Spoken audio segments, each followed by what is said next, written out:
Hello everyone. कैसे हैं आप सब? बढ़िया। ठीक है। आज हम पढ़ने वाले हैं इलेक्ट्रोकेमिकल सेल के बारे में। ठीक। चल। इलेक्ट्रोकेमिकल सेल क्या होता है सुनो। ये एक प्रकार की डिवाइस होती है जो या तो इलेक्ट्रिकल एनर्जी को केमिकल एनर्जी में कन्वर्ट करती है या केमिकल एनर्जी को इलेक्ट्रिकल एनर्जी में कन्वर्ट करती है। ठीक है, मैं लिख देता हूं।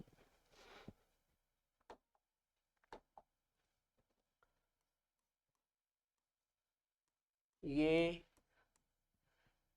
एक डिवाइस, हिंदी में अपन इसको युक्ति बोल सकते हैं।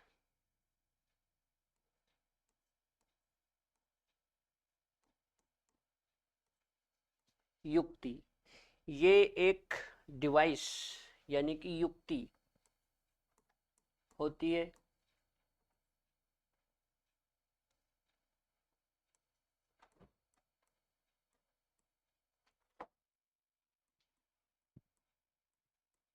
जो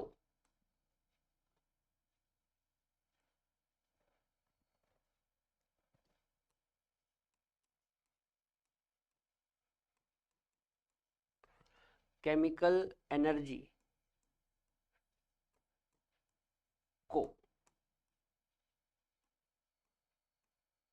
इलेक्ट्रिकल एनर्जी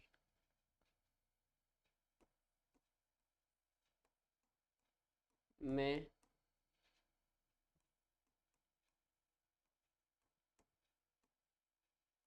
बदलती है। ठीक है, या फिर हम ऐसा भी लिख सकते हैं, बदलती है या बदलती है या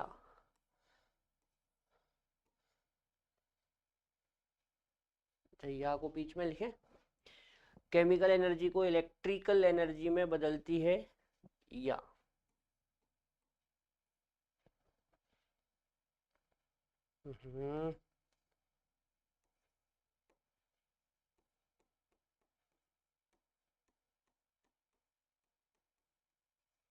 इलेक्ट्रिकल एनर्जी को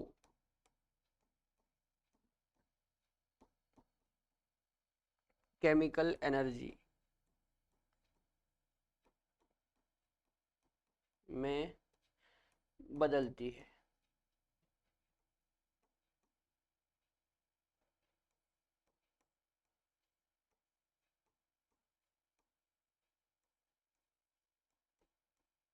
ठीक है बेटा, ये एक डिवाइस है। क्या है? डिवाइस जो केमिकल एनर्जी को इलेक्ट्रिकल एनर्जी में बदलती है या इलेक्ट्रिकल एनर्जी को केमिकल एनर्जी में बदलती है। ठीक है ना, नोट कर लो।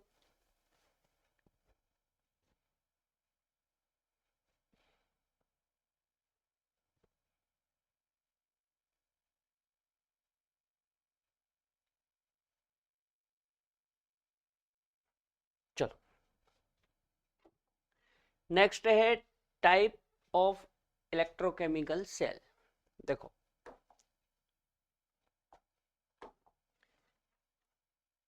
Types of electrochemical cell. यदि हम टाइप की बात करें तो जो इलेक्ट्रोकेमिकल सेल है ये दो प्रकार के होते हैं। कितने प्रकार के होते हैं? दो प्रकार के। एक तो होता है इलेक्ट्रोलाइटिक सेल और एक होता है गैल्वानिक सेल। ठीक है, तो ये दो प्रकार के होते हैं। ये दो प्रकार के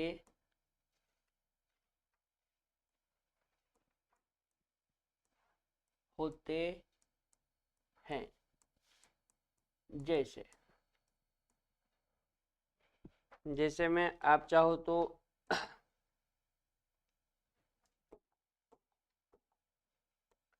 नंबर वन लिख सकते हैं, इलेक्ट्रोलाइटिक सेल।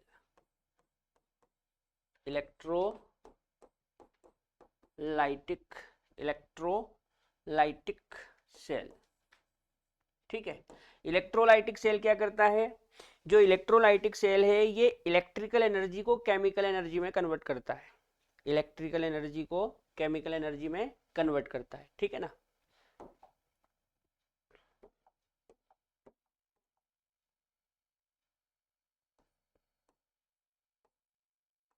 ये सेल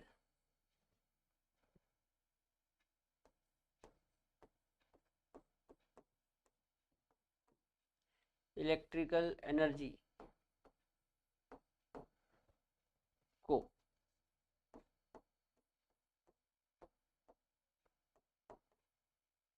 केमिकल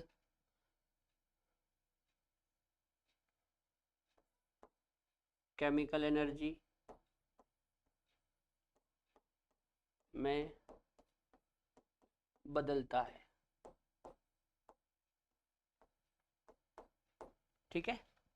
और दूसरा हम लिख सकते हैं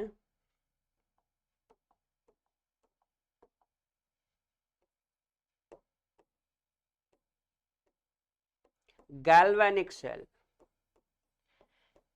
जो गैल्वेनिक सेल है इसको एक और नाम से जाना जाता है, इसको वोल्टेक सेल भी बोलते हैं, ठीक है। क्या बोलते हैं? वोल्टेक सेल। अब ये जो सेल है ये क्या करता है, ये केमिकल एनर्जी को इलेक्ट्रिकल एनर्जी में कन्वर्ट करता है। ये सेल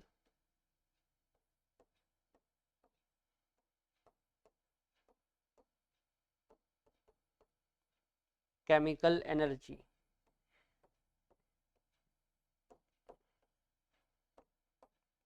को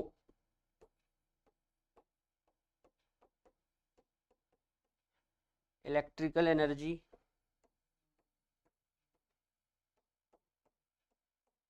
में बदलता है,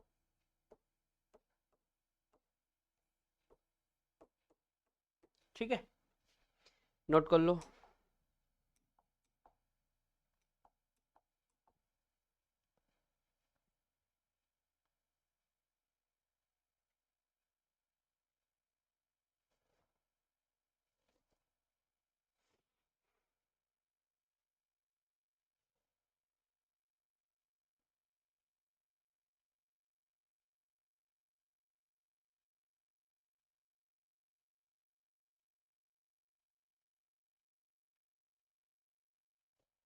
ठीक है बेटा, तो जो इलेक्ट्रोलाइटिक सेल है ये क्या करता है, ये सेल इलेक्ट्रिकल एनर्जी को केमिकल एनर्जी में बदलता है ना। जो इलेक्ट्रोलाइटिक सेल है वो क्या करता है, इलेक्ट्रिकल एनर्जी को केमिकल एनर्जी में कन्वर्ट करता है। और जो गैल्वेनिक सेल या वोल्टेक सेल है ये क्या करता है, ये सेल केमिकल एनर्जी को इलेक्ट्रिकल एनर्जी में कन्वर्ट करता है ना। नोट कर लो।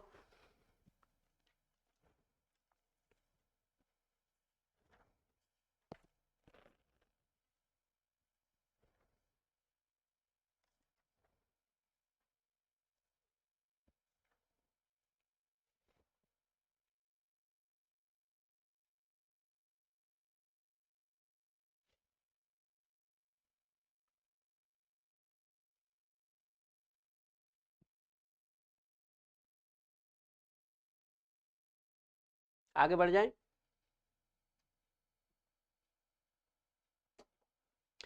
अगला है इलेक्ट्रोलाइटिक सेल। अब इसमें हमको इलेक्ट्रोलाइटिक सेल के बारे में पढ़ना है, तो आज हम इलेक्ट्रोलाइटिक सेल के बारे में पढ़ लेते हैं और कल हम गैल्वेनिक सेल या वोल्टेक सेल के बारे में पढ़ेंगे, ठीक है। चलो, इलेक्ट्रोलाइटिक सेल।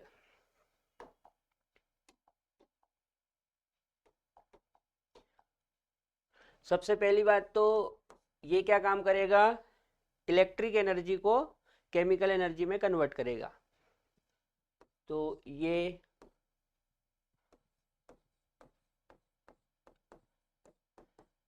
इलेक्ट्रिकल एनर्जी को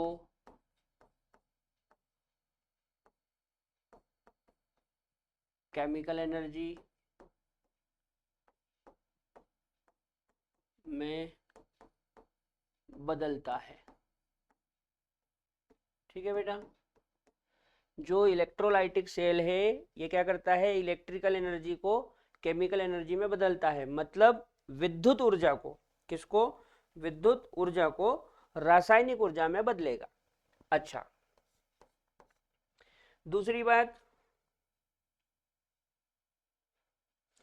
इस सेल में क्या होता है, ये जो सेल होता है ना, इस सेल में जो केमिकल रिएक्शन होती है वो नॉन स्पॉन्टेनियस होती है। कैसी होती है, नॉन स्पॉन्टेनियस।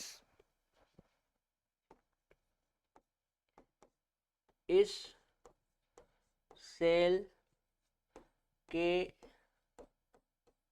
लिए डेल जी ग्रेटर देन 0, यानी कि डेल जी पॉजिटिव होता है। ये जो सेल होता है ना, इलेक्ट्रोलाइटिक सेल, इसके लिए जो गिब्स फ्री एनर्जी होती है, गिब्स फ्री एनर्जी की जो वैल्यू होती है वो 0 से अधिक होती है। 0 से अधिक होती है मतलब वैल्यू पॉजिटिव में होती है। और जब वैल्यू पॉजिटिव में आती है तो जो सेल होता है उसमें होने वाली रिएक्शन नॉन स्पॉन्टेनियस होती है। कैसी होती है, नॉन स्पॉन्टेनियस।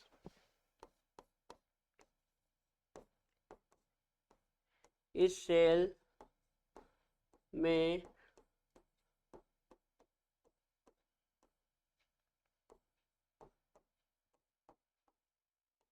होने वाली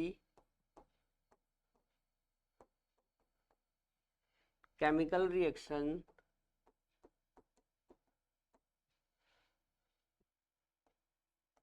अस्वतः, अस्वतः का मतलब है नॉन स्पॉन्टेनियस। क्या मतलब है, नॉन स्पॉन्टेनियस।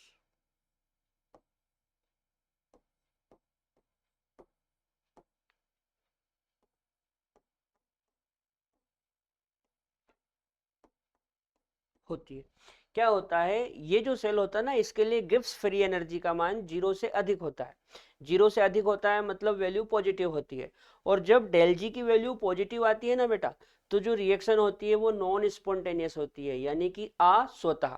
तो इसमें जो रिएक्शन होगी वो अस्वतः होगी। फिर क्या करेंगे, यहाँ पे क्या करते हैं, चूंकि रिएक्शन खुद से नहीं होगी तो यहाँ पे रिएक्शन को जबरदस्ती करवाएंगे। जबरदस्ती कैसे करवाएंगे, विद्युत का उपयोग करके।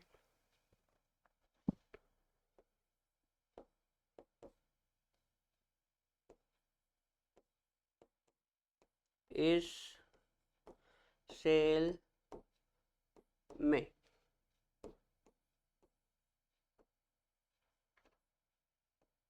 विद्युत यानी कि इलेक्ट्रिक या इलेक्ट्रिसिटी बोल सकते हैं, विद्युत इलेक्ट्रिसिटी या करंट भी कह सकते हैं।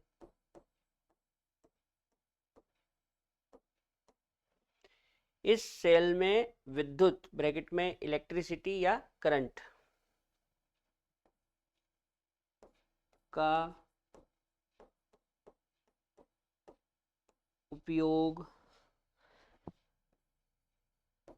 करके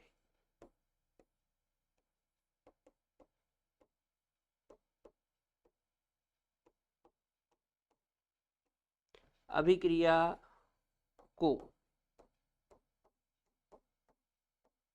जबरदस्ती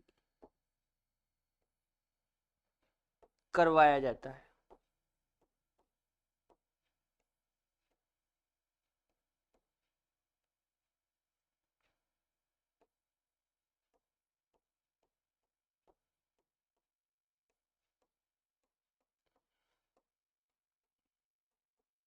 मतलब यहाँ पे रिएक्शन खुद से नहीं होती है ना, यहाँ पे रिएक्शन को जबरदस्ती करवाया जाता है। कैसे, विद्युत का उपयोग करके।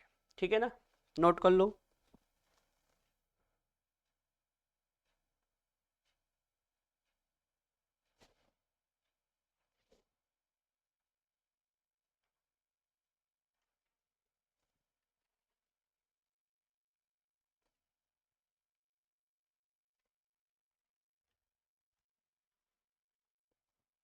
चलो एक बार पढ़ लें, क्या क्या लिखा है।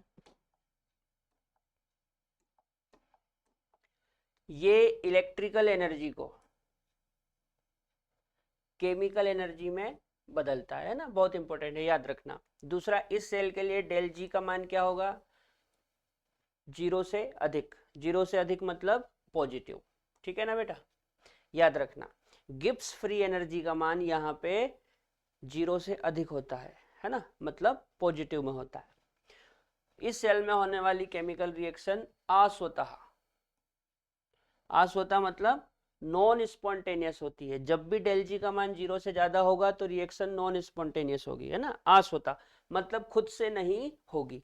अब खुद से नहीं होगी तो यहाँ पे जबरदस्ती करेंगे। तो क्या लिखा है, इस सेल में विद्युत या सॉरी विद्युत का उपयोग करके अभिक्रिया को जबरदस्ती करवाया जाता है, ठीक है ना। आगे बढ़ जाए क्या, चलो अगला इसमें हम पढ़ लेते हैं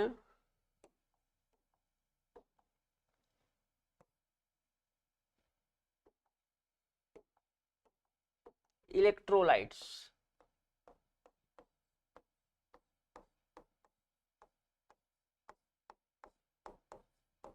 इलेक्ट्रोलाइट्स,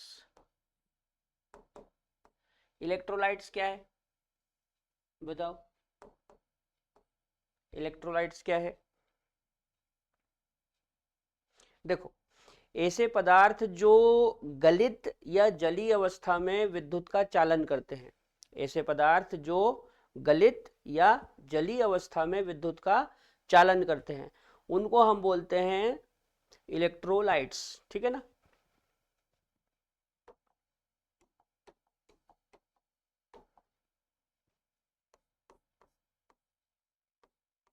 वे पदार्थ जो वे पदार्थ जो गलित, गलित का मतलब होता है मोल्टन, या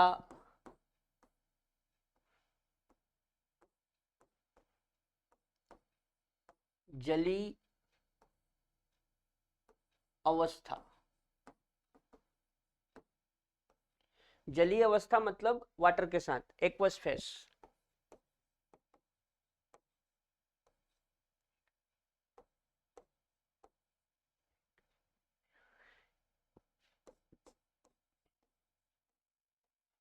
जलीय अवस्था में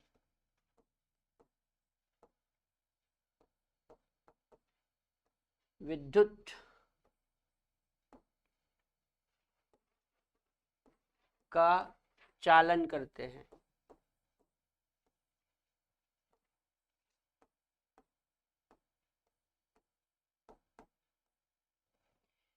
वे पदार्थ जो गलित या जलीय अवस्था में विद्युत का चालन करते हैं।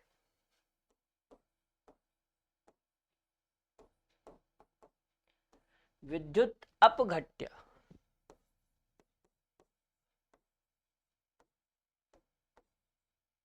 यानी कि इलेक्ट्रोलाइट्स, इलेक्ट्रो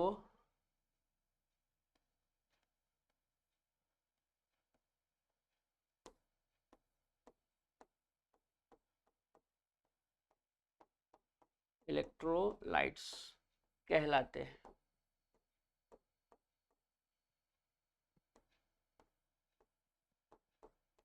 ठीक है, अब ऐसे कौन से पदार्थ होते हैं जो गलित या जलीय अवस्था में विद्युत का चालन करते हैं।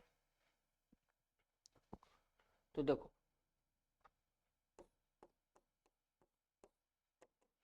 यहाँ पे आप सोल्ट लिख सकते हैं, क्या लिख सकते हैं, सोल्ट। इसके अलावा आप एसिड लिख सकते हैं, है ना, या फिर आप बेस भी लिख सकते हैं, ठीक है। यानी कि सॉल्ट, एसिड, बेस, ये इलेक्ट्रोलाइट होते हैं, मतलब ये जलीय अवस्था में या गलित अवस्था में विद्युत का चालन करेंगे, ठीक है ना। अच्छा, अब यहाँ पे दो शब्द हमने लिखे हैं, एक तो मोल्टन और एक जली। एक मोल्टन और एक जली। देखो क्या लिखा, वे पदार्थ जो गलित यानी कि मोल्टन या जली यानी कि एक्वस में विद्युत का चालन करते हैं, विद्युत अपघट्य कहलाते हैं। अब ये गलित और जली कंडीशन क्या है, ये मैं आपको एक एग्जांपल से समझाता हूं। जैसे मान लो फॉर एग्जांपल मेरे पास NaCl है। क्या है? NaCl है ना। ये NaCl सॉल्ट होता है। यदि मैं इसको पिघला दूं, क्या कर दूं? पिघला दूं, तो पिघलाने पर, क्या करने पर? पिघलाने पर, पिघलाने पर जो बनता है ना उसको हम बोलते हैं मोल्टन NaCl।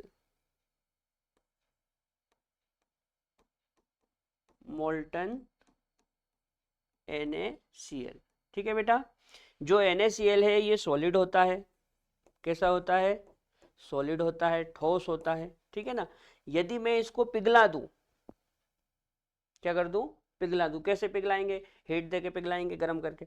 तो यदि इसको मैं पिघला दूं यानी कि पिघलाने पर, तो ये जो बनेगा उसको हम बोलेंगे मोल्टन NaCl। क्या बोलेंगे? Molten NaCl।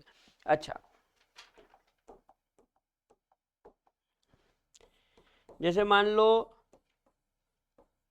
NaCl है ना, ये सॉलिड है। कैसा है? सॉलिड। मान लो हम इसको जल में घोल दें। काय में घोल दें? जल में। तो जल में घोलने पर, जल में घोलने पर, जब आप इसको जल में घोलोगे ना, तो जल में घोलने पर जो बनता है उसको बोलते हैं एक्वस NaCl। एक्वस NaCl, याद रहेगी बात। जब आप NaCl को पिघलाओगे तो वो मोल्टन NaCl कहलाता है, और जब NaCl को जल में घोलते हैं तो वो एक्वस NaCl कहलाता है। ठीक है ना, नोट कर लो।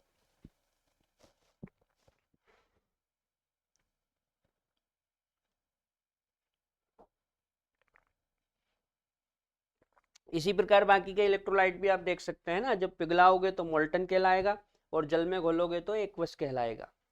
चलो, अब ये हो गया इलेक्ट्रोलाइट्स। अब हम पढ़ लेते हैं इलेक्ट्रोलाइसिस।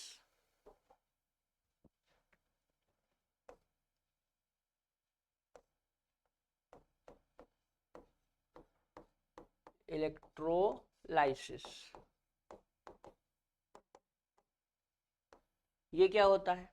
देखो, जो विद्युत अपघट्य है यानी कि इलेक्ट्रोलाइट, उसमें जब हम करंट पास करते हैं तो वो अपने आयनों में टूट जाता है। ठीक है ना, इस प्रक्रिया को ही हम इलेक्ट्रोलाइसिस बोलते हैं।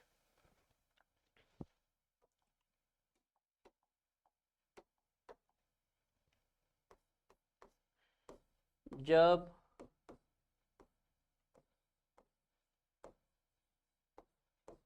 विद्युत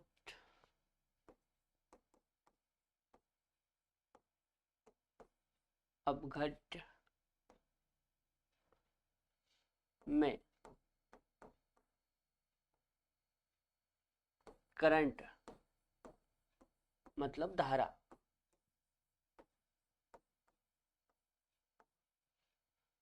करंट प्रवाहित किया जाता है, किया जाता है, तो वह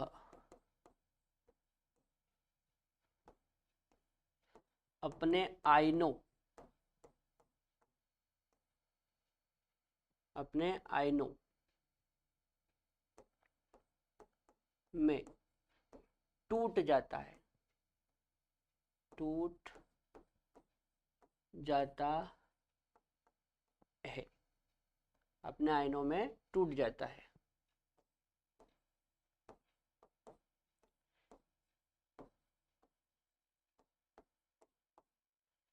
इस प्रक्रिया को हम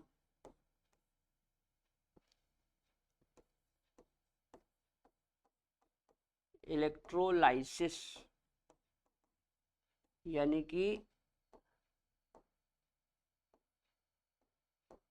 विद्युत अपघटन कहते हैं।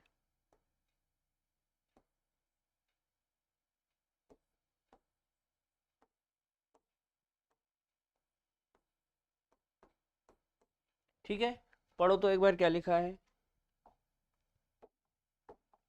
जब विद्युत अपघट यानी कि इलेक्ट्रोलाइट में करंट प्रवाहित करते हैं यानी कि धारा प्रवाहित करते हैं तो वह अपने आयनों में टूट जाता है। ठीक है ना, अपने आयनों में टूट जाता है। इस प्रक्रिया को ही हम क्या बोलते हैं, इलेक्ट्रोलाइसिस यानी कि विद्युत अपघटन। ठीक है, एक एग्जांपल से समझते हैं।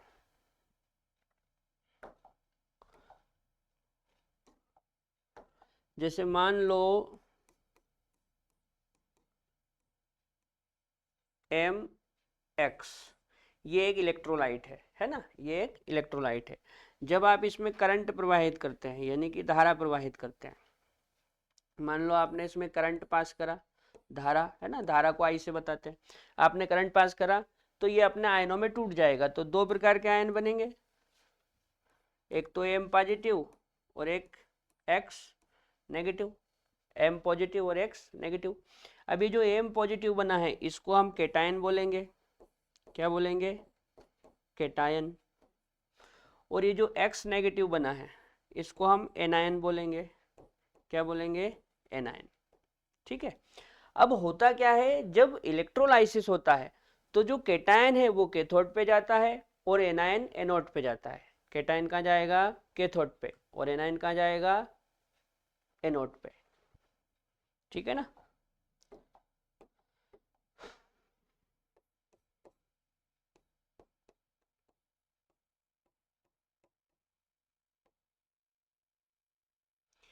इलेक्ट्रोलाइसिस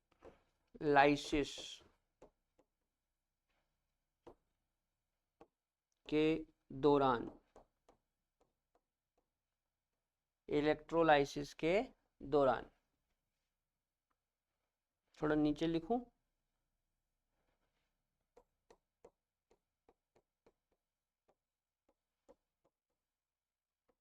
इलेक्ट्रोलाइसिस के दौरान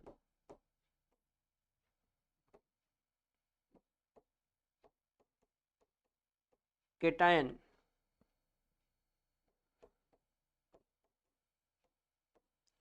कैथोड की ओर जाता है,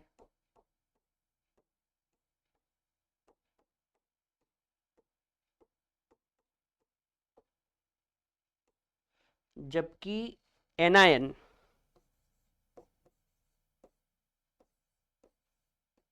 एनोड की ओर जाता है।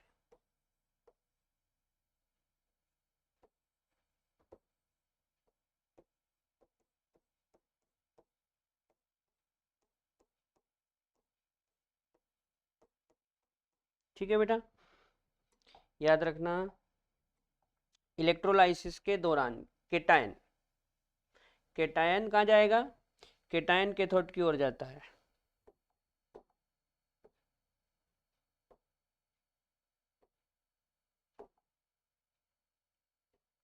केटायन कैथोड की ओर जाता है, जबकि एनायन एनोड की ओर जाता है ना। केटायन कैथोड की ओर जाएगा और एनायन एनोड की ओर जाएगा। नोट कर लो।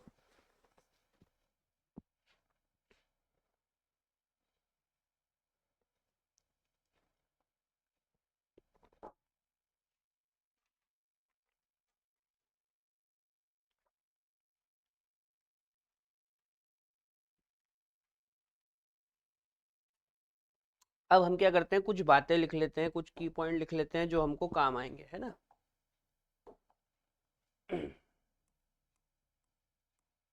की पॉइंट्स,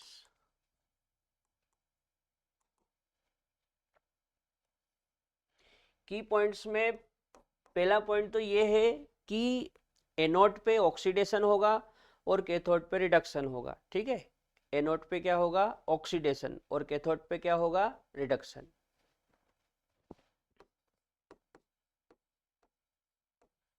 एनोड पर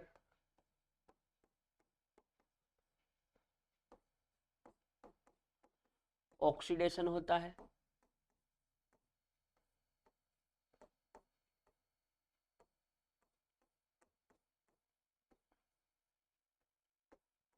जबकि कैथोड पर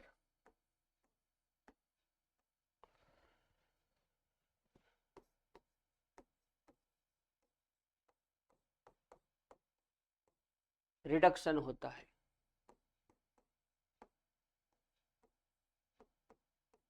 ठीक है बेटा, एनोड पर ऑक्सीडेशन होता है और कैथोड पर रिडक्शन होता है। अच्छा,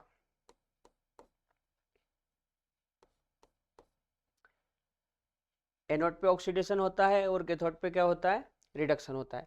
अब ऑक्सीडेशन किसका होगा, तो ऑक्सीडेशन होता है सीरीज में ऊपर वाले एलिमेंट का, सीरीज में ऊपर वाले एलिमेंट का।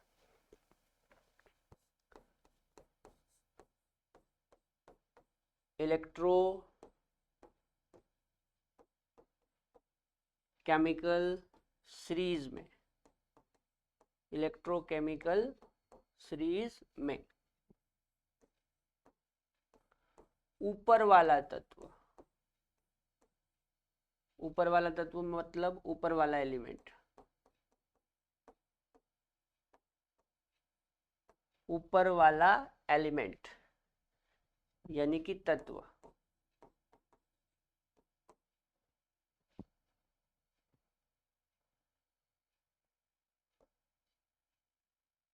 ऊपर वाला एलिमेंट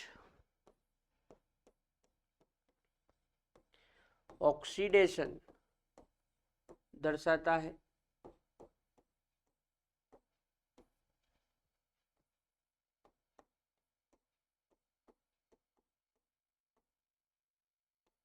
जबकि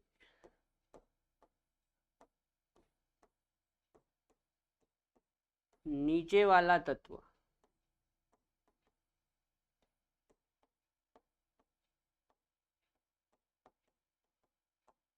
रिडक्शन दर्शाता है।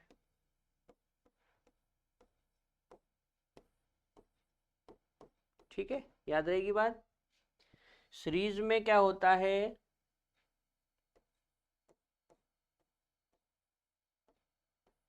सीरीज में क्या होता है, सीरीज में जो ऊपर वाला तत्व है, सीरीज में जो ऊपर वाला तत्व है वो ऑक्सीडेशन दर्शाता है, जबकि जो नीचे वाला तत्व है वो रिडक्शन दर्शाता है।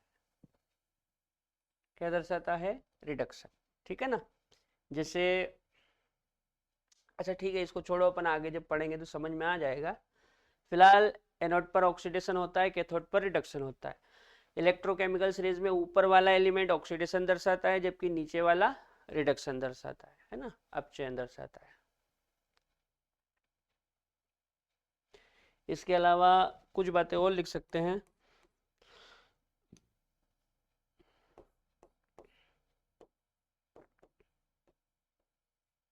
एनोड पर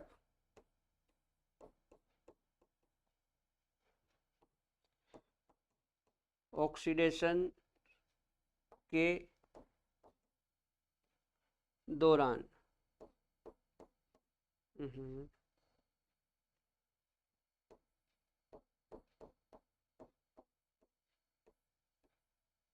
इलेक्ट्रॉन त्यागे जाते हैं,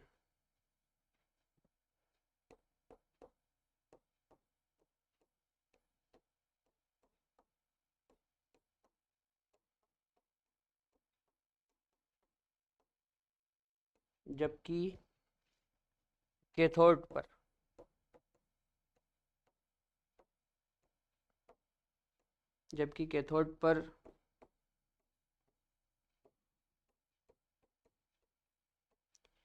रिडक्शन के दौरान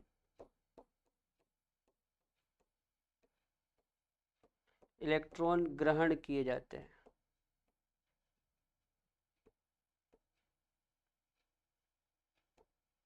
किए जाते हैं।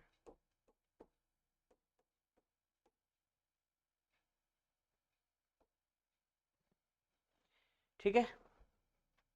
एनोड पर क्या होता है? एनोड पर ऑक्सीडेशन के दौरान इलेक्ट्रॉन त्यागे जाते हैं, जबकि कैथोड पर क्या होता है? कैथोड पर रिडक्शन के दौरान इलेक्ट्रॉन ग्रहण किए जाते हैं। ठीक है, ये नोट कर लो, फिर अब अपन इसका चित्र बना के समझते हैं।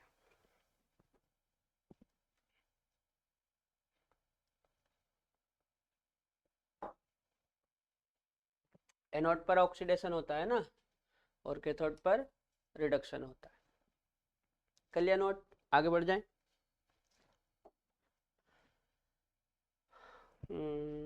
ये क्या है? ठीक है, इलेक्ट्रोलाइसिस तो हमने पढ़ लिया।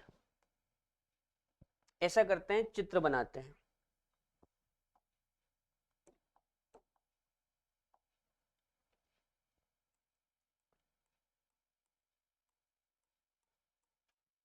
इलेक्ट्रोलाइटिक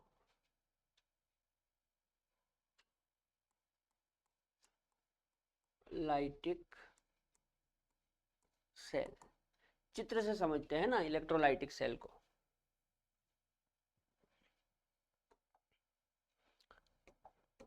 देखो क्या होता है इस सेल में इस सेल में एक ही कंटेनर होता है। कितना कंटेनर होता है? एक ही कंटेनर होता है। याद रहेगी बात? इस सेल में कितने कंटेनर होते हैं? एक ही कंटेनर होता है। ठीक है ना बेटा? सेल में एक ही कंटेनर होता है।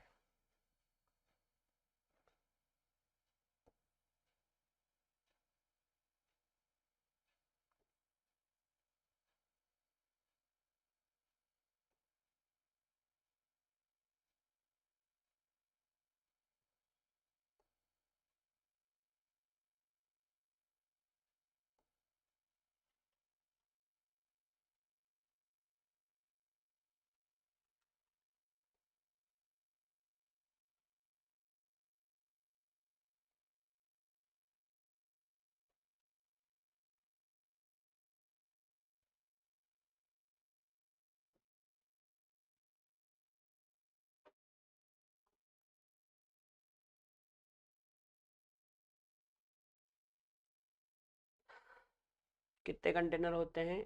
एक ही कंटेनर होता है। अच्छा, एक कंटेनर में दो इलेक्ट्रोड होते हैं। कितने इलेक्ट्रोड होते हैं? दो। एक कंटेनर में कितने इलेक्ट्रोड होते हैं? दो।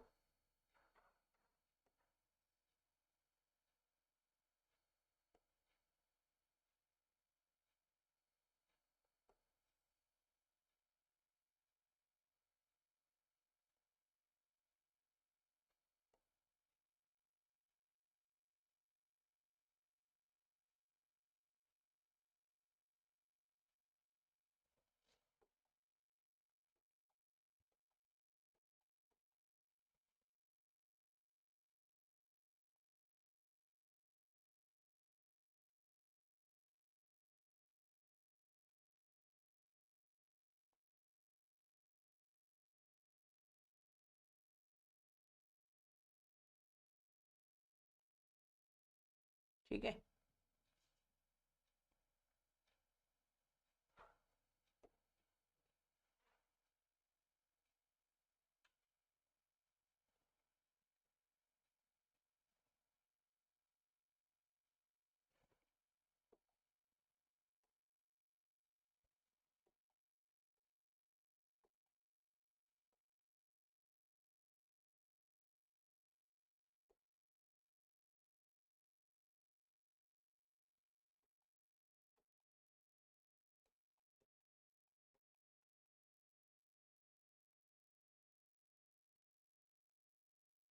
ये एक कंटेनर होता है। ठीक है ना? अच्छा, इस कंटेनर के अंदर इलेक्ट्रोलाइट भरा होता है। क्या भरा होता है? इलेक्ट्रोलाइट। तो अपन इलेक्ट्रोलाइट बना देते हैं।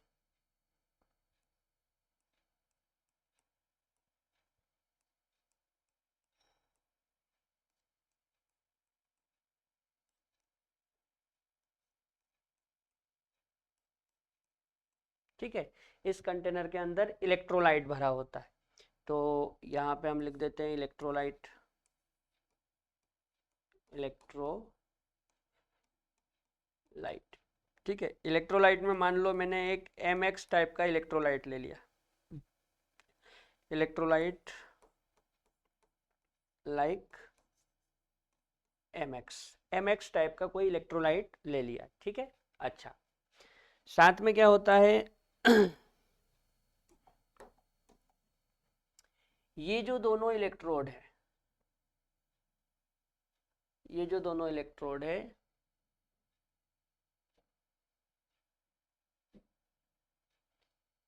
ये एक बैटरी से जुड़े होते हैं। किससे जुड़े होते हैं? बैटरी से। ठीक है,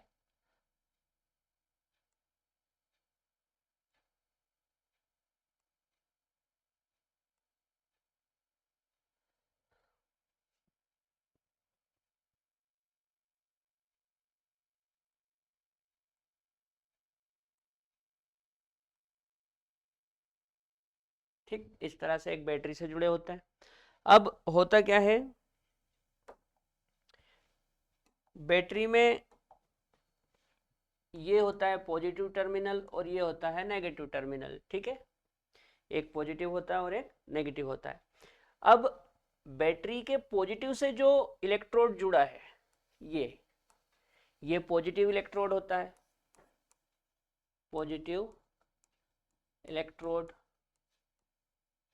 ठीक है, बैटरी के पॉजिटिव से जो इलेक्ट्रोड जुड़ा होता है उसको पॉजिटिव इलेक्ट्रोड बोलते हैं, और बैटरी के नेगेटिव से जो इलेक्ट्रोड जुड़ा होता है उसको बोलते हैं नेगेटिव इलेक्ट्रोड। क्या बोलते हैं? Negative electrode. ठीक है, बैटरी के पॉजिटिव से जो इलेक्ट्रोड जुड़ा होता है वो पॉजिटिव इलेक्ट्रोड, और बैटरी के नेगेटिव से जो इलेक्ट्रोड जुड़ा होता है वो नेगेटिव इलेक्ट्रोड। अच्छा, यहाँ पे क्या होता है, यहाँ पे जो पॉजिटिव इलेक्ट्रोड है ये एनोड होता है, जबकि ये जो नेगेटिव इलेक्ट्रोड है ये कैथोड होता है।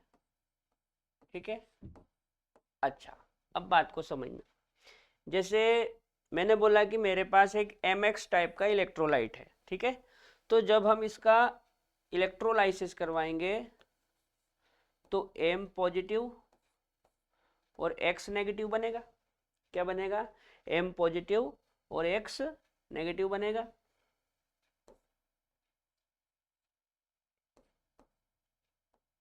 M पॉजिटिव बनेगा और X नेगेटिव बनेगा। अब आप खुद सोचो, ये पॉजिटिव इलेक्ट्रोड है तो पॉजिटिव इलेक्ट्रोड पे कौन सा आयन जाएगा, पॉजिटिव या नेगेटिव? सीधी सी बात है, पॉजिटिव इलेक्ट्रोड पे नेगेटिव आयन जाएगा, तो ये वाला चला जाएगा। ठीक है, और ये वाला नेगेटिव इलेक्ट्रोड है तो इस पे कौन जाएगा, पॉजिटिव, तो ये चला जाएगा। ठीक है, कुछ बात समझ में आ रही है? जो नेगेटिव है वो पॉजिटिव पे जाएगा और जो पॉजिटिव है वो नेगेटिव पे जाएगा। ठीक है, देखो बात को समझो। जैसे मेरे पास ये MX एक इलेक्ट्रोलाइट है। ठीक है, जब हम करंट पास करते हैं तो M पॉजिटिव और X नेगेटिव बनता है, M पॉजिटिव और X नेगेटिव बनता है। अब थोड़ी देर पहले मैंने क्या लिखवाया था,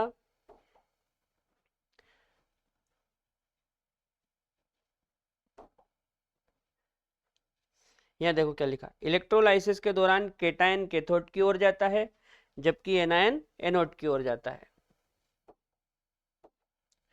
तो ये जो केटायन है ये कैथोड की ओर चला गया और एनायन एनोड की ओर चला गया। ठीक है, अच्छा, अब एनोड और कैथोड पे क्या होगा,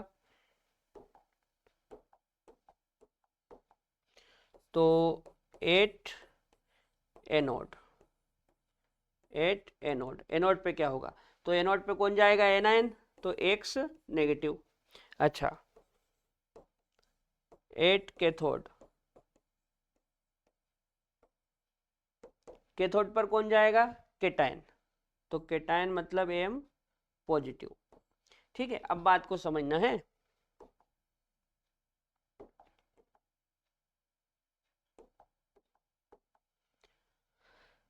बात को समझना, देखो एनोड पे ऑक्सीडेशन होता है और ऑक्सीडेशन में इलेक्ट्रॉन त्यागे जाते हैं।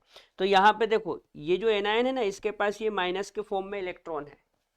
इस एनायन में ये जो माइनस लगा हुआ है इसके सर पे, ये इलेक्ट्रॉन है। कितना माइनस है? 1। तो ये इस 1 माइनस को यानी कि 1 इलेक्ट्रॉन को डोनेट कर देगा और खुद इस तरह से हाफ x2 बना लेगा और ये इलेक्ट्रॉन डोनेट कर दिया। ठीक है, अब ये जो इलेक्ट्रॉन डोनेट करा है इसी इलेक्ट्रॉन को ये m पॉजिटिव गेन करेगा और गेन करके नॉर्मल m बना लेगा इस तरह से। ठीक है, अच्छा यहाँ पे ये जो भी x2 है ना, ये गैस के फॉर्म में है। किस फॉर्म में है? गैस के फॉर्म में। तो यदि हम प्रोडक्ट की बात करें, किसकी बात करें? प्रोडक्ट की,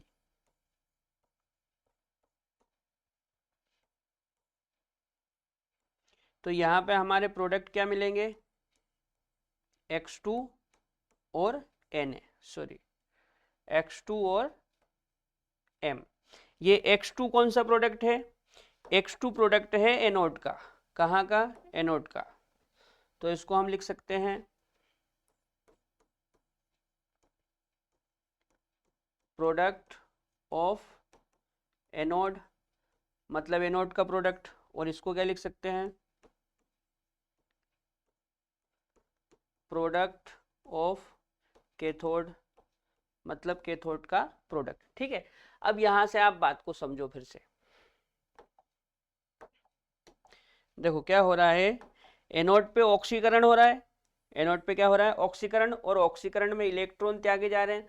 तो यहाँ पे क्या होगा, यहाँ पे ये जो X नेगेटिव है ये एनोड पे जाएगा और एनोड पे जाके अपना इलेक्ट्रॉन त्याग देगा।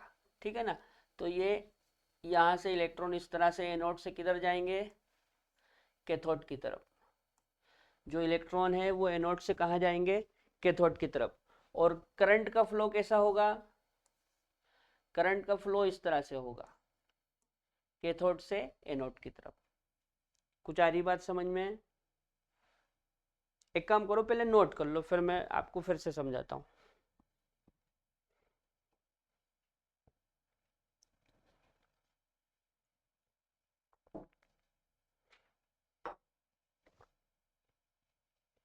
कर लिया क्या? देखो बात को समझो, हम पढ़ रहे हैं इलेक्ट्रोलाइटिक सेल।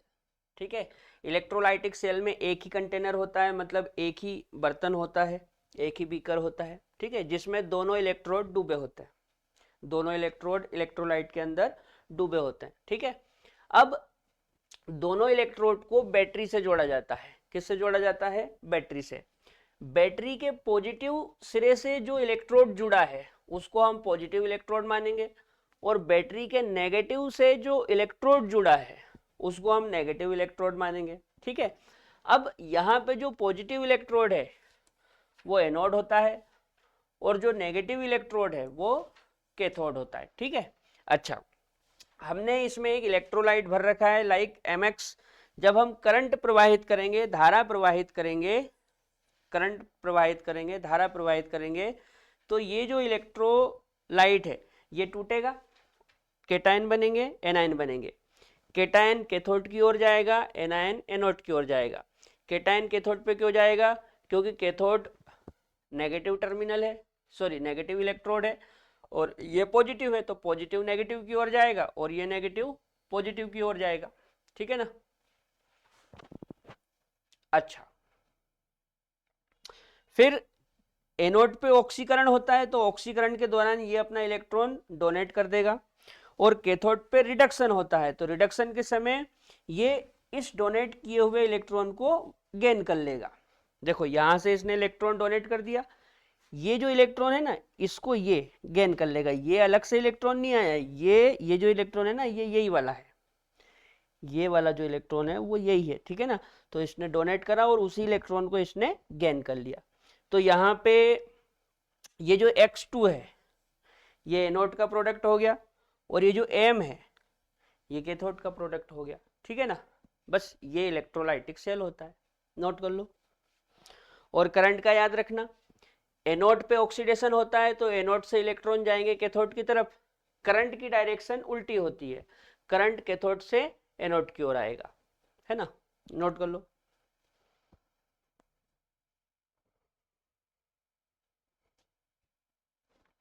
अच्छा, यहाँ पे कुछ इम्पोर्टेंट बातें हमको याद रखना है। ये जो इलेक्ट्रोलाइटिक सेल है, इसमें इस तरह से क्वेश्चन पूछते हैं कि जो सॉल्यूशन होता है, जो इलेक्ट्रोलाइट होता है, उसमें जो विद्युत का प्रवाह होता है, जो इलेक्ट्रिसिटी का कंडक्शन होता है, वो किसके कारण होता है? तो उसका आंसर होता है फ्री आयन। क्या? Free ion. देखो, एम पॉजिटिव और एक्स नेगेटिव, ये आयन है, ये क्या है? आयन। ये है कैटायन और ये है एनायन, है ना। तो इस सॉल्यूशन के अंदर, ये जो सॉल्यूशन है, ये जो इलेक्ट्रोलाइट है, इसके अंदर क्या बोलते हैं, इलेक्ट्रिसिटी का जो कंडक्शन होता है, जो चालन होता है, वो फ्री आयनों के कारण होता है। किसके कारण होता है? फ्री आयनों के कारण। इसको छोटा करके लिख दूं क्या यहीं पे?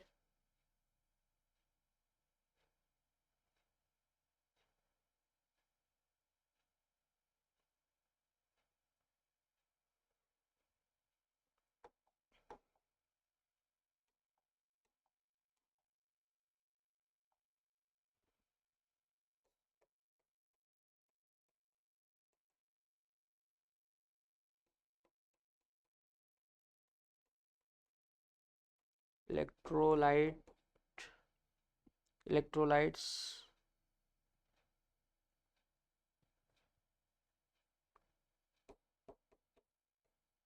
फ्री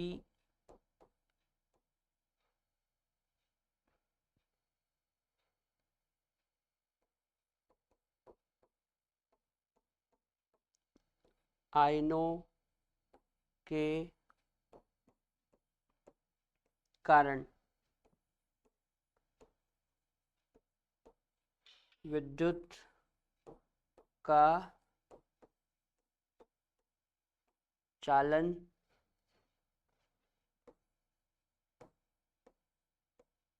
करते हैं। ठीक है बेटा, याद रखना, जो इलेक्ट्रोलाइट्स होते हैं वो फ्री आयनों के कारण विद्युत का चालन करते हैं। किसके कारण विद्युत का चालन करते हैं? फ्री आयनों के कारण, है ना, ये बात याद रखना। अच्छा, बाहर की तरफ ये जो सर्किट है, ये जो है ना, इसको हम बोलते हैं आउटर सर्किट। Outer circuit. तो ये जो आउटर सर्किट है, इसमें करंट का जो फ्लो है या इलेक्ट्रिसिटी का जो फ्लो है, वो इलेक्ट्रॉनों के कारण हो रहा है, फ्री इलेक्ट्रॉनों के कारण।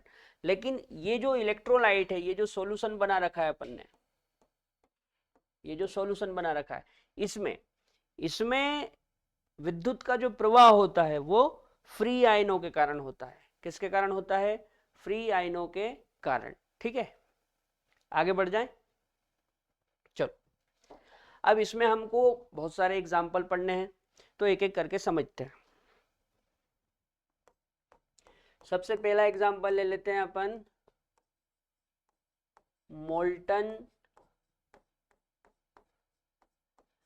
NaCl का विद्युत अपघटन। मोल्टन NaCl का विद्युत अपघटन। ठीक है। अच्छा, तो मोल्टन NaCl क्या होता है? नॉर्मल जो NaCl होता है, जिसमें पानी वगैरह नहीं होता, उसको मोल्टन बोलते हैं। इसमें जब हम करंट प्रवाहित करेंगे तो Na positive plus Cl negative बनेगा। ठीक है, एक एनोड लिख लो और एक कैथोड लिख लो। ठीक है, एनोड पे कौन जाएगा? एनायन। एनायन मतलब Cl माइनस। कैथोड पे कौन जाएगा? कैटायन। कैटायन मतलब Na प्लस। ठीक है, ये क्या करेगा? इसके पास ये देखो, ये माइनस के रूप में इलेक्ट्रॉन है, तो ये अपने इलेक्ट्रॉन को डोनेट करके हाफ Cl2 बना लेगा। ठीक है, अब ये जो इलेक्ट्रॉन डोनेट करा ना, इसी को ये Na प्लस ले लेगा और लेके क्या बना लेगा? Na। ठीक है, तो यहाँ पे एनोड का प्रोडक्ट क्या हो गया? एनोड का प्रोडक्ट क्या हो गया? एनोड का प्रोडक्ट हो गया Cl2 गैस। एनोड का प्रोडक्ट क्या हो गया? Cl2 gas.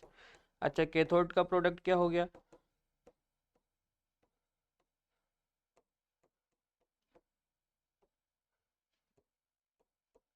कैथोड का प्रोडक्ट हो गया Na। ठीक है बेटा। अच्छा, यहाँ पे एक बात आप याद रखना,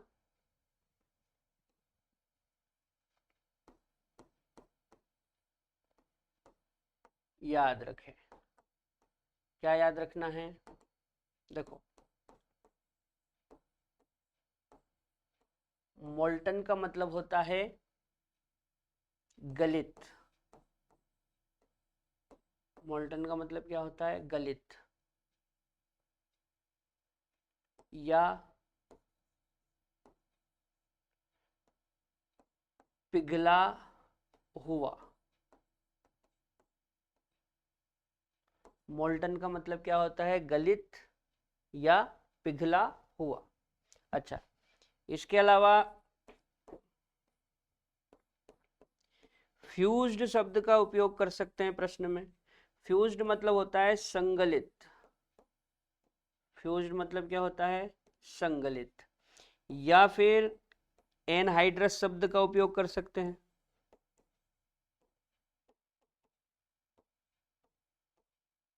एनहाइड्रस मतलब निर्जली।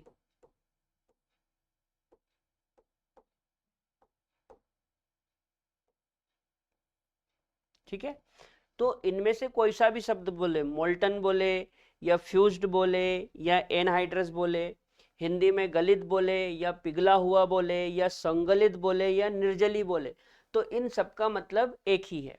ठीक है, आपको ये प्रोसेस करवानी है। ठीक है, ये मोल्टन NaCl का विद्युत अपघटन, तो मोल्टन बोले, गलित बोले, पिघला हुआ बोले, फ्यूज्ड बोले या निर्जली बोले, आपको ये वाली चीज करनी है। ठीक है, अब NaCl की जगह कोई दूसरी चीज हो सकती है, MgCl2 हो सकता है, CaCl2 हो सकता है। नहीं, जैसे मान लो मैं आपको एक CaCl2 के एग्जाम्पल से समझाता हूँ।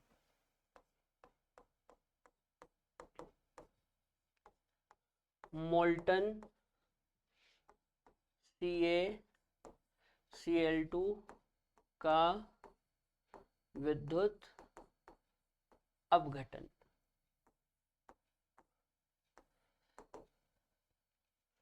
तो CaCl2 लेंगे।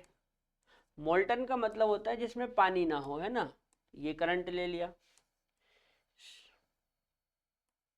Ca प्लस 2Cl, ये 2 पॉजिटिव और ये नेगेटिव, है ना। देखो, Ca है तो Cl लिख दिया, Cl कितने हैं? 2, तो 2Cl लिख दिए। अब ये 2 इसके सर पे जाएगा तो यहाँ पे 2 प्लस, और ये 1 है तो इसके सर पे 1 माइनस लगा देंगे। ये क्या बन गया? ये बन गया केटायन, और ये क्या बन गया? एनायन। केटायन कहाँ जाता है? कैथोड पे। एनायन कहाँ जाता है? एनोड पे, है ना। बहुत सीधी सी बात है। केटायन कहाँ जाएगा? कैथोड पर।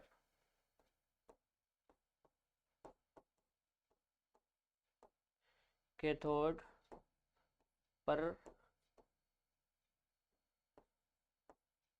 कैथोड पर जाता है। और एनायन कहाँ जाएगा? एनायन एनोड पर जाएगा। एनोड पर जाता है।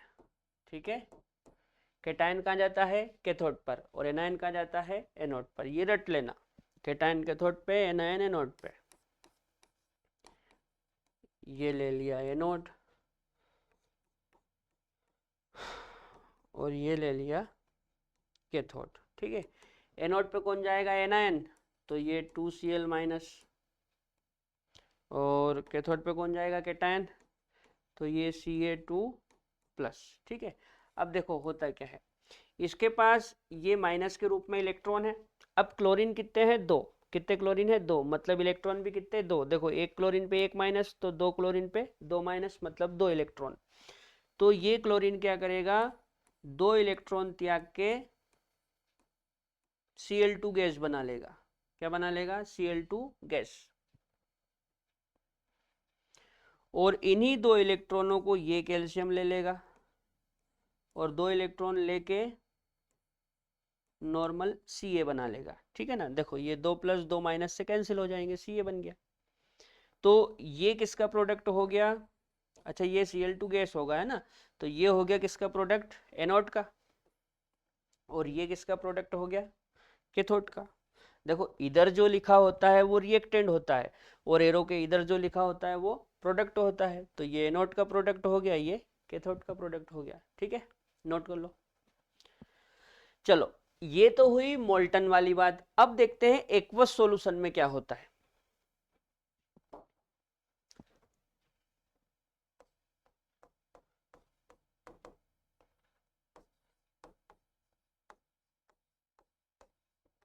एक्वस NaCl, एक्वस NaCl का विद्युत अपघटन।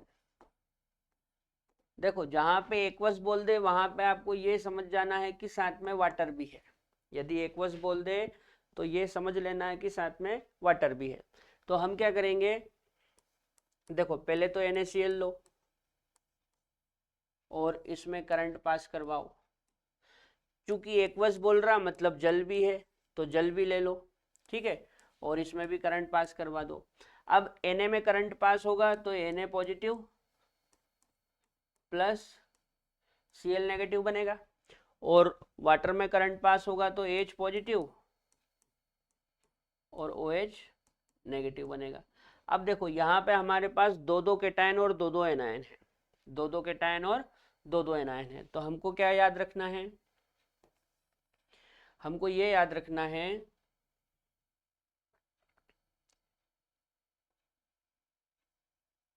हमको ये याद रखना है कि दोनों एनायन में से ऊपर वाला एनायन एनोड पे जाएगा और दोनों केटायन में से नीचे वाला केटायन कैथोड पे जाएगा, ठीक है।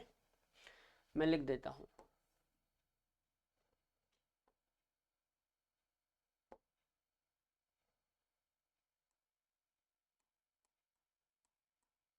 दोनों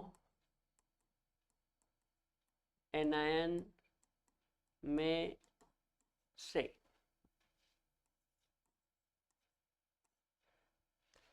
ऊपर वाला एनायन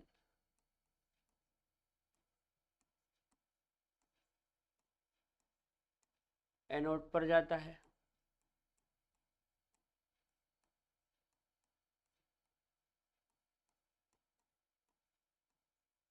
जबकि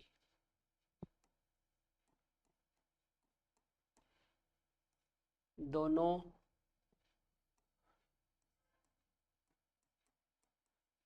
केटायन में से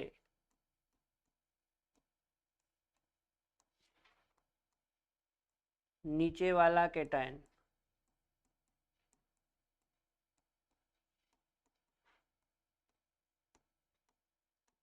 कैथोड पर जाता है, ठीक है।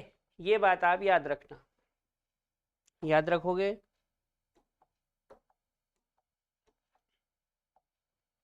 देखो दोनों एनायन में से, देखो तो सर ये पेन ही नहीं चल रहा लाल वाला।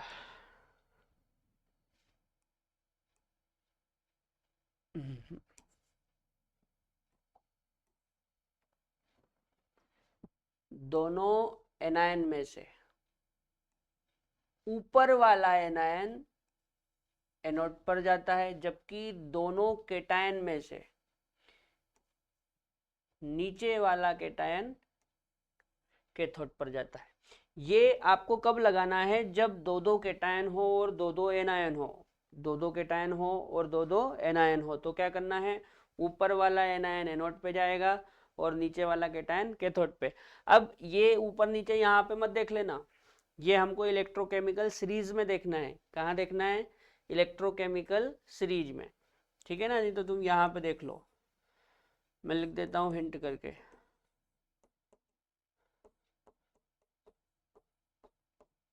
इलेक्ट्रोकेमिकल सीरीज में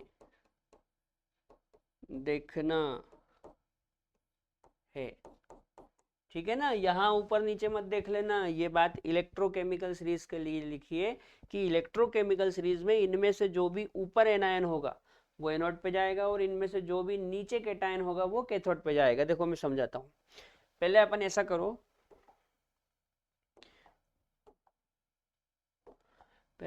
करो, एनोड और कैथोड ले लो।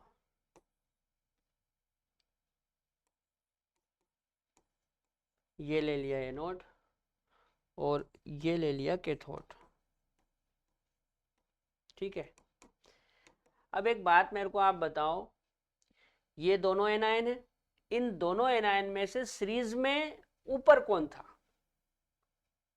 आपको याद होगा इलेक्ट्रोकेमिकल सीरीज में Cl ऊपर था, Cl का था ऊपर, तो एनोड पे कौन जाएगा? Cl minus. अच्छा, इन दोनों कैटायन में से बताओ नीचे कौन था? तो ये जो H पॉजिटिव है ना, ये नीचे था, मतलब कैथोड पे कौन जाएगा? H positive. बस इतना करने के बाद हमारा काम आसान हो गया। अब कुछ नहीं करना है, देखो बहुत आसान बात है। इसके पास ये माइनस है, मतलब इलेक्ट्रॉन है, तो ये अपना इलेक्ट्रॉन त्याग देगा। इलेक्ट्रॉन त्याग के ये Cl2 गैस बनाएगा। क्या बनाएगा? Cl2 गैस, और ये इलेक्ट्रॉन त्याग दिया। अब इस त्यागे हुए इलेक्ट्रॉन को ये H प्लस लेगा और ये लेके H2 गैस बनाएगा। क्या बनाएगा? H2 gas. ये Cl2 भी गैस है और ये H2 भी गैस है। ठीक है बेटा। अब यदि प्रोडक्ट की हम बात करें तो Cl2 हो गया एनोड का प्रोडक्ट और H2 हो गया कैथोड का प्रोडक्ट। अच्छा, सॉल्यूशन में क्या बचा? देखो, ये Cl माइनस तो एनोड पे चला गया और H प्लस कैथोड पे चला गया। अब सॉल्यूशन में क्या बचा? सॉल्यूशन में बचा NaOH। क्या बचा? NaOH। मतलब आपका सॉल्यूशन बेसिक होगा। सॉल्यूशन कैसा होगा? बेसिक।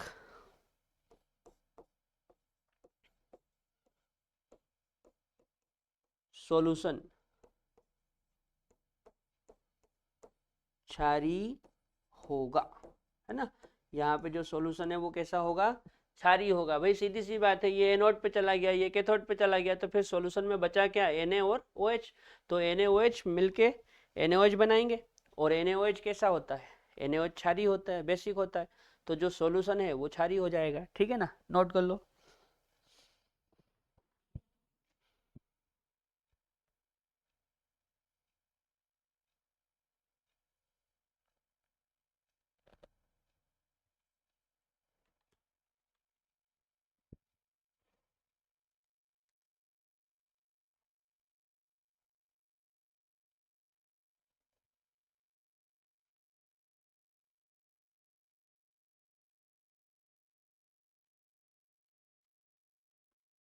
चलो कर लोगे ऐसे क्वेश्चन? आगे बढ़ जाएं। अच्छा, अब थोड़ा सा इलेक्ट्रोड के बारे में समझो। इलेक्ट्रोड जो इलेक्ट्रोड होते हैं ना, वो दो प्रकार के होते हैं। कितने प्रकार के होते हैं? दो प्रकार के, एक्टिव और इनएक्टिव।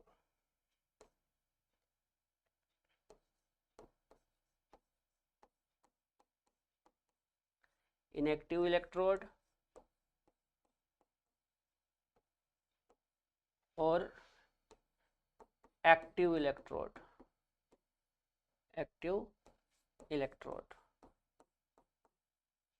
ठीक है ना। अच्छा, ये जो इनएक्टिव इलेक्ट्रोड होते हैं ना, इनको इनर्ट इलेक्ट्रोड भी कहते हैं। क्या कहते हैं? इनर्ट।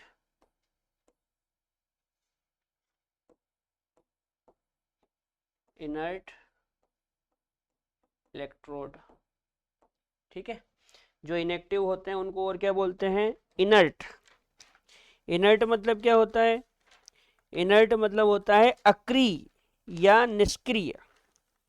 इनर्ट मतलब क्या होता है? अक्रिय या निष्क्रिय। तो हिंदी में इसको अक्रिय या निष्क्रिय बोलेंगे। अक्रिय। और ये जो एक्टिव इलेक्ट्रोड है ये होते हैं सक्रिय। कैसे होते हैं? सक्रिय। अब अक्रिय और सक्रिय का क्या मतलब है? अक्रिय का मतलब ये है कि ये जो इलेक्ट्रोड है ये इनएक्टिव है, तो अभिक्रिया के ऊपर इनका कोई प्रभाव नहीं पड़ेगा। ठीक है ना? सेल में होने वाली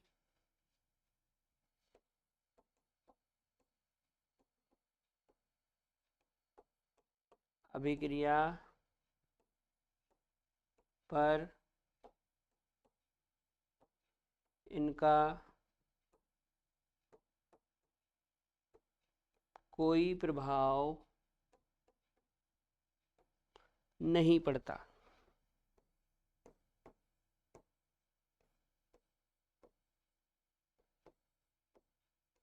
ठीक है बेटा, याद रखना, सेल में होने वाली अभिक्रिया पर इनका कोई प्रभाव नहीं पड़ता। ये जो इनएक्टिव इलेक्ट्रो, नाम ही इनएक्टिव है ना, इनका नाम ही इनएक्टिव है। इनएक्टिव मतलब निष्क्रिय।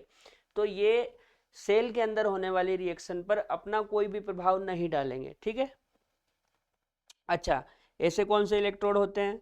तो आपको बताऊं, पीटी और एयू। पीटी और एयू ये निष्क्रिय इलेक्ट्रोड होते हैं, इनएक्टिव इलेक्ट्रोड होते हैं, है ना। इनको यदि आप इलेक्ट्रोड के रूप में लेते हो तो सेल के भीतर जो रिएक्शन हो रही है उस रिएक्शन पर इनका कोई भी प्रभाव नहीं पड़ेगा। अच्छा, एक्टिव इलेक्ट्रोड कौन से होते हैं? तो एक्टिव इलेक्ट्रोड तो बहुत सारे होते हैं, जैसे कापर हो सकता है ना, एजी हो सकता है, एचजी हो सकता है, और भी बहुत सारे हो सकते हैं। ये एक्टिव इलेक्ट्रोड होते हैं। ठीक है, पहले ये नोट कर लो, फिर मैं एक एग्जांपल करवाता हूं।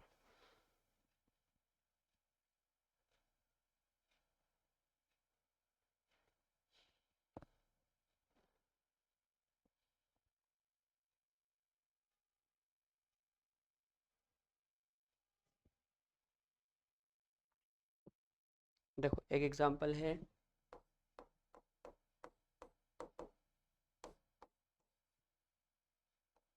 पीटी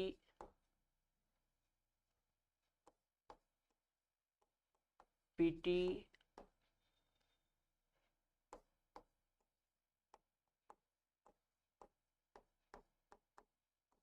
पीटी इलेक्ट्रोड्स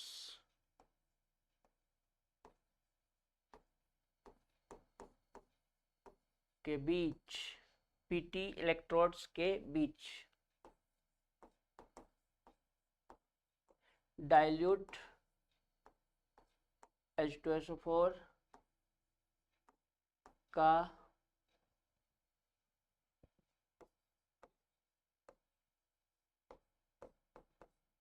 विद्युत अपघटन। ठीक है, अब क्या होता है, कई बार प्रश्न में इस तरह से पीटी या एयू शब्द यूज करे जाते हैं कि भैया पीटी इलेक्ट्रोड के बीच में या एयू इलेक्ट्रोड के बीच में कोई भी इलेक्ट्रोलाइट दे देंगे और बोले इसका विद्युत अपघटन हो रहा है। अब बच्चे कंफ्यूज हो जाते हैं कि भैया पीटी दे दिया, एयू दे दिया, अब इसमें क्या होगा। तो पीटी या एयू इनएक्टिव इलेक्ट्रोड होते हैं, सेल में होने वाली केमिकल रिएक्शन पे इनका कोई प्रभाव नहीं पड़ता। मतलब हम जैसा नॉर्मल इलेक्ट्रोलाइसिस करवाते हैं वैसा ही हमको करवाना है। ठीक, तो अपन क्या करो, H2SO4 ले लो और इसका इलेक्ट्रोलाइसिस करवा दो। तो जब इसमें करंट पास करेंगे तो ये 2H positive plus SO4 2 negative में टूट जाएगा। अब देखो, डाइल्यूट बोल रहा है, डाइल्यूट मतलब होता है पतला, तनु मतलब इसके अंदर पानी है, तो साथ में पानी भी ले लो। ये पानी ले लिया, वाटर। ठीक है, इसमें से जब करंट पास करेंगे तो H positive plus OH negative बनेगा। अब बात को समझो, दो दो एनायन है और दो दो केटायन है, दो दो एनायन है और दो दो क्या है, केटायन। तो 8 एनोड, पहले एनोड पे क्या होता है वो देखते हैं, फिर 8 कैथोड। देखो अभी मैंने आपको क्या सिखाया, यहाँ पे पढ़ो, दोनों एनायन में से ऊपर वाला एनायन, कौन सा एनायन, ऊपर वाला एनायन, ऊपर वाला एनायन एनोड पर जाता है। ठीक है, दोनों एनायन में से कौन सा ऊपर कौन सा एनोड पे जाएगा, ऊपर वाला। तो आप मेरे को ये बताओ कि इन दोनों में से इलेक्ट्रोकेमिकल सीरीज में ऊपर कौन है। इलेक्ट्रोकेमिकल सीरीज में इन दोनों में से OH ऊपर होता है। OH का होता है ऊपर, तो ये आ जाएगा एनोड पे OH माइनस।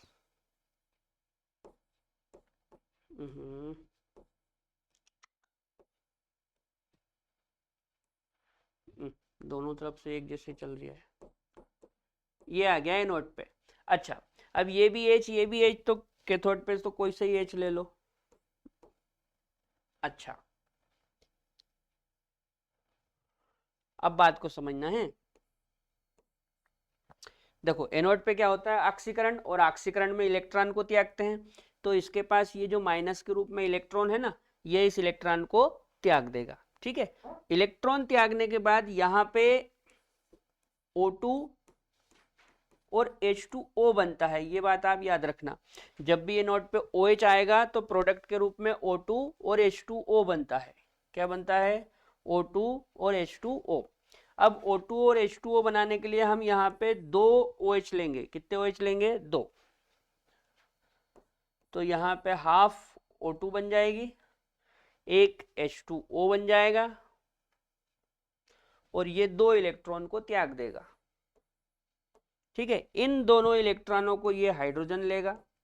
तो यहां पे भी इसके 2 मोल ले लेते हैं।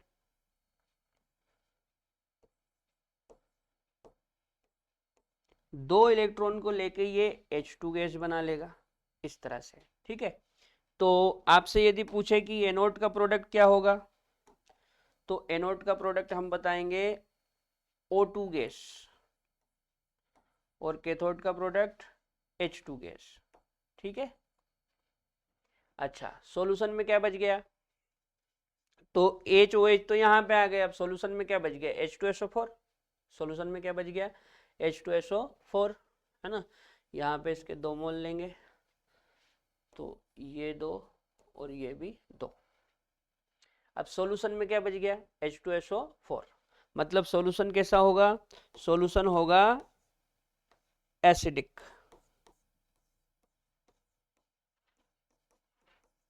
सॉल्यूशन एसिडिक होगा। सॉल्यूशन कैसा होगा, एसिडिक। भाई तुम खुद ही समझो कि मान लो ये H और OH कहाँ चले गए, एनोड और कैथोड पे। तो सॉल्यूशन में क्या बच गया, H और SO4। मतलब H2SO4 सॉल्यूशन के भीतर बच गया। अब H2SO4 क्या होता है, एसिड। मतलब जो पूरा विलयन है वो एसिडिक हो जाएगा, है ना। नोट कर लो।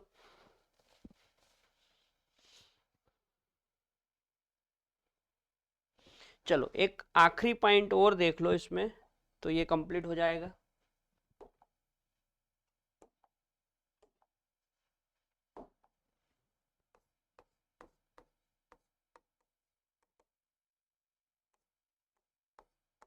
जब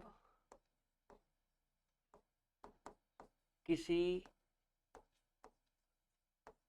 साल्ट का विद्युत अपघटन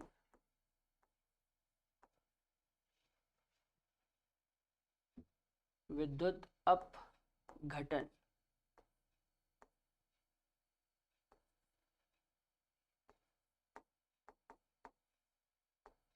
उसी के मेटल इलेक्ट्रोड की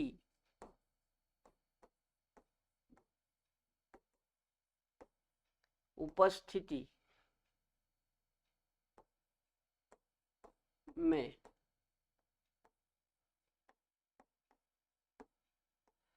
कराया जाता है।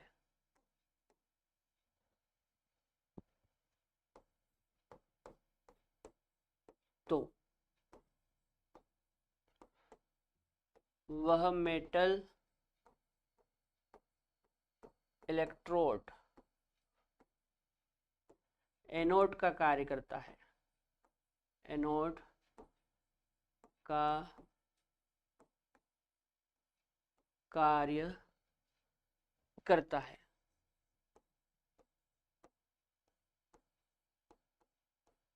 ठीक है, देखो क्या लिखा, जब किसी साल्ट का विद्युत अपघटन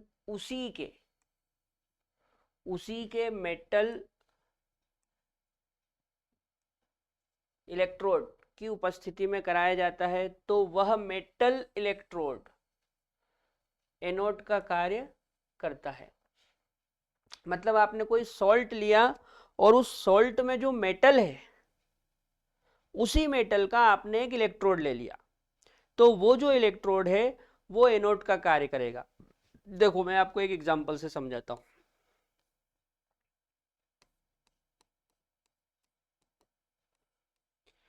कॉपर इलेक्ट्रोड की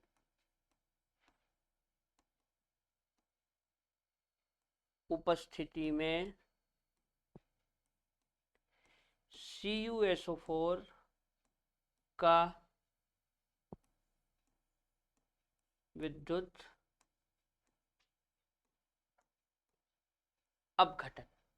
ठीक है, क्या लिखा,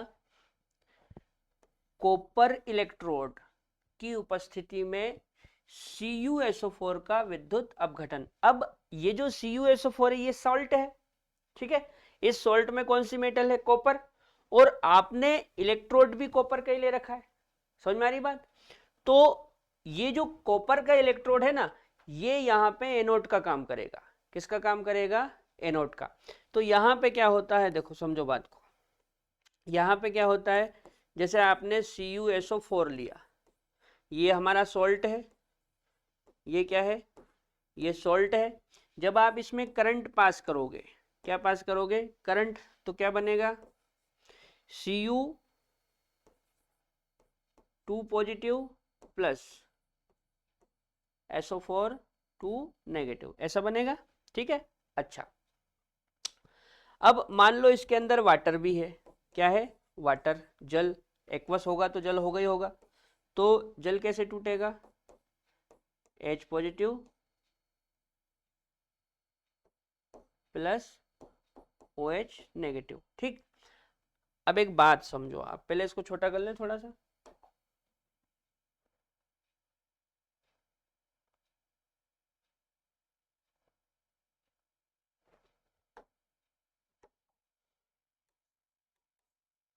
एट एनोड और 8 कैथोड। अब एक बात समझो आप, मैंने क्या लिखवाया कि जब किसी सॉल्ट का विद्युत अपघटन उसी के मेटल इलेक्ट्रोड की उपस्थिति में कराया जाता है तो वह मेटल इलेक्ट्रोड एनोड का कार्य करता है। आपने कौन सा इलेक्ट्रोड लिया, कॉपर इलेक्ट्रोड, और आपके सॉल्ट में भी कॉपर ही है, तो ये जो कॉपर का इलेक्ट्रोड है ये एनोड की तरह काम करेगा। मतलब अब आपको यहाँ पे कुछ नहीं देखना है, यहाँ पे ये एनायन नहीं देखना है, आपके एनोड पे ये कॉपर जाएगा। समझ में आ रही बात, कौन जाएगा, कॉपर जाएगा। ठीक, अच्छा, कॉपर चला गया। अब कैथोड की बात करें तो कैथोड पे कौन जाता है, केटायन, कैथोड पे कौन जाता है, केटायन। अब इन दोनों केटायन में से कौन सा केटायन कैथोड पे जाएगा, तो हमने अभी लिखा था कि नीचे वाला केटायन कैथोड पे जाएगा। तो इन दोनों में से सीरीज में नीचे कौन आता है, कॉपर, मतलब कैथोड पे कौन जाएगा, Cu2 पॉजिटिव। ठीक है, अब क्या होगा, ये जो कॉपर है ये 2 इलेक्ट्रॉन त्यागेगा और 2 इलेक्ट्रॉन त्याग के Cu2 पॉजिटिव बना लेगा। ये हो गया ऑक्सीडेशन। इन्हीं 2 इलेक्ट्रॉन को ये कॉपर 2 पॉजिटिव ले लेगा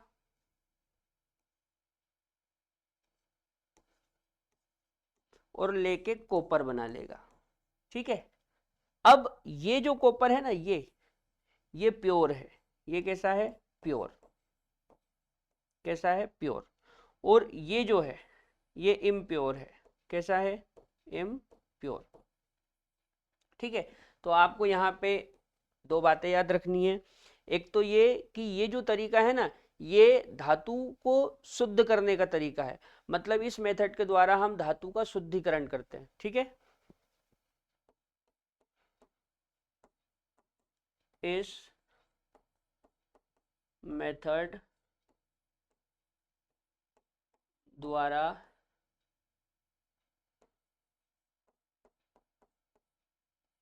धातु का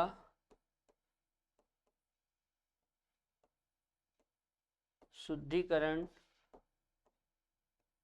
किया जाता है। ठीक है, एक बात तो आप ये याद रखना कि इस मेथड के द्वारा धातु का शुद्धिकरण किया जाता है। इस मेथड के द्वारा धातु का क्या किया जाता है? शुद्धिकरण। जब हम इस मेथड का नाम क्या है? वही इलेक्ट्रोलाइसिस। भाई हम क्या पढ़ रहे हैं? इलेक्ट्रोलाइसिस, तो मेथड भी इलेक्ट्रोलाइसिस होगी। अच्छा, अब इसमें क्या होता है? इस मेथड में जो कैथोड है, कौन? कैथोड। कैथोड पर हमको शुद्ध धातु प्राप्त होती है। तो इस विधि में कैथोड पर शुद्ध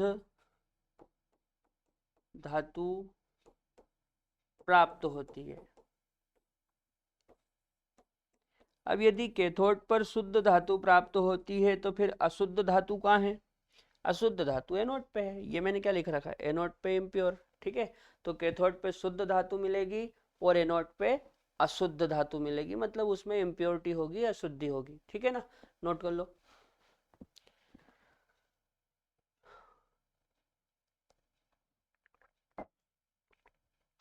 तो यहाँ पे हमारा इलेक्ट्रोलाइटिक सेल और इलेक्ट्रोलाइसिस कंप्लीट हो जाता है। अब कल हम पढ़ेंगे गैल्वेनिक सेल। तब तक के लिए जय राम जी की।